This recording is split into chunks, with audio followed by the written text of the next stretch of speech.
Dans ma dernière vidéo, je parlais le fait qu'on n'a pas vu encore Christian en eau trouble. Alors je m'explique. Certes, contre Gongora, il a passé un sale moment, il a su revenir, mais Gongora, c'est pas quelqu'un qui faisait partie du top 10. Quand je dis de le voir dans ses retranchements en eau trouble, c'est-à-dire je veux le voir dans un combat où il tombe une fois, deux fois au tapis, et s'il tombe pas au tapis, où il est dominé, comment il va pouvoir revenir? Et aussi quelqu'un qui est invaincu, en cas de défaite, comment il revient mentalement. Voilà. Il y a des niveaux, on peut avoir le mental, mais il y a des niveaux, il y a des gens qui ont plus le mental que d'autres. Et un grand champion se confirme quand il est dans les eaux troubles. On l'a vu avec Canelo. Canelo, il a connu la défaite face à Floyd Mayweather. Ses combats durs avec Golovkin. Il a su revenir à chaque fois, notamment lors de sa dernière défaite contre Bivol. Se réincarner. C'est ça quand je parle de champions qui ont le mental. Mais il y a des niveaux de mental. Niveau 1, niveau 2, niveau 3, niveau 4, etc. On peut aller jusqu'à la barre, jusqu'à 10. Il y a des athlètes qui vont être plus techniques, d'autres qui vont être plus physiques, d'autres qui vont avoir plus le mental, d'autres qui vont être plus tactiques, plus stratèges. Et dans ces points-là, il y en a qui vont pouvoir marier un ou deux de ces points. Il y en a qui vont tous les avoir. Voilà.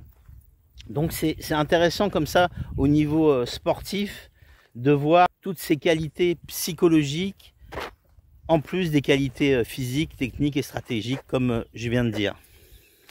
Est-ce que Christian Mbili a le mental? Bien sûr que oui. Tu ne peux pas être un champion invaincu et ne pas avoir le mental. Il y a quand même des bases. Et en plus, c'est quelqu'un qui s'entraîne beaucoup, qui a un gros physique. Donc ça aide à développer ton mental de plus en plus. C'est quelqu'un qui a su quitter la France après les JO pour s'installer à Montréal, même si c'est un pays francophone, même si tu disposes d'une structure derrière toi et d'un bon contrat, c'est pas tout le monde qui arrive à quitter sa famille et à s'installer comme ça du jour au lendemain. De plus, Christian a été en équipe de France amateur. Je parle de ça parce que il y a le côté discipline, habitude, de vivre en groupe, motivation.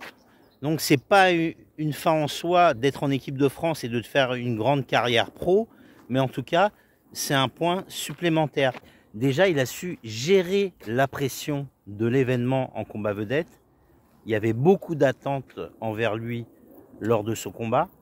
En plus, Christian est invaincu, donc ça renforce son mental. Comme j'ai toujours dans les leviers d'implication, il y a le faire, donc faire une carrière, aller en équipe de France, passer pro, progresser, participer, croire en soi, l'avoir, tout ce qui est rémunération, et l'être, ce que toi tu as envie de faire en termes de motivation.